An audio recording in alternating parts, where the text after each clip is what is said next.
নৌকা, তোর এত বড় সাহস, তুই আমার মেয়ে হয়ে একটা বিবাহিত ছেলেকে বিয়ে করলি? বাবা এ কি করলে? চলে আয় নৌকা। তুমি আমাকে ছেড়ে চলে গেলে আমার সন্তানের কি হবে? কেঁদো না, ওঠো, তুমি প্রেগনেন্ট, তোমার সন্তানের ক্ষতি হবে। হোক ক্ষতি, আমার স্বামী যদি না থাকে কি হবে এই সন্তান বেঁচে থেকে? আমি হব তোমার সন্তানের বাবা।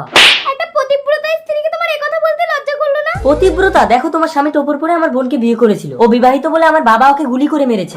ও বিয়ে করেছিল? সেই জন্যই তো বলছি, একটা নোংরা লোকের স্মরণে সারা জীবনটা নষ্ট না করে আমাকে বিয়ে করো। আমিও তো বিবাহিত, তাহলে তোমার বাবা আমাকেও তো গুলি করে মারবে। তুমি বিবাহিত, আমার বাবা বুঝতেই পারবে না। কিন্তু আমার পেটে তো বাচ্চা। তুমি শুধু তোমার নাম আর নাম্বারটা বলো, বাকিটা আমি ম্যানেজ করে নেব। আমার নাম দিশা। বাবা আজ আমি বিয়ে করব। সে তো ভালো কথা নিবিড়, তুই আমার একমাত্র ছেলে, চল ধুমধাম করে তোকে বিয়ে দিতে নিয়ে যাব। সে তো অনেক দূর যেতে পারবে না, ফোনে ফোনে একটা মেয়েকে পছন্দ হয়েছে, তাই অনলাইনে বিয়ে করব।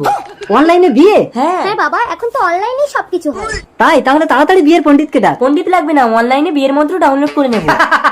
আর ফুলসজ্জা? ফুলসজ্জাও অনলাইনে হবে। আর বউটা কোথায় পাবি? বউকেও অনলাইনে ডাউনলোড করে নেব। কি বলিস? তার মানে সত্য, ত্রেতা, দাপর, কলিযুগ পার করে আমরা অনলাইনের যুগে এসেছি। হ্যাঁ বাবা। তাড়াতাড়ি অনলাইনে বিয়ে করে বৌমাকে ডাউনলোড কর দেখি। এই বিয়ের মন্ত্র, এই ডাউনলোড।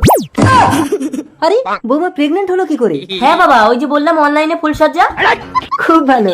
নৌকা, এবার তুই তোর জন্য একটা অনলাইনে ভালো দেখি ছেলে ডাউনলোড করতো। দাঁড়াও বাবা, করছি। এই ডাউনলোড। ভূত, হে বিবাহিত মালটাকে তো আমি গুলি করে মেরেছিলাম। তুমি মরণী বিয়োগ, আমি আরো নিবিড়কে বিয়ে করে নিলাম। সেদিন গুলিটা আমার লকেটে লেগেছে। নৌকাকে পাওয়ার জন্য তোমার সামনে আমি মরে যাওয়ার নাটক করছিলাম।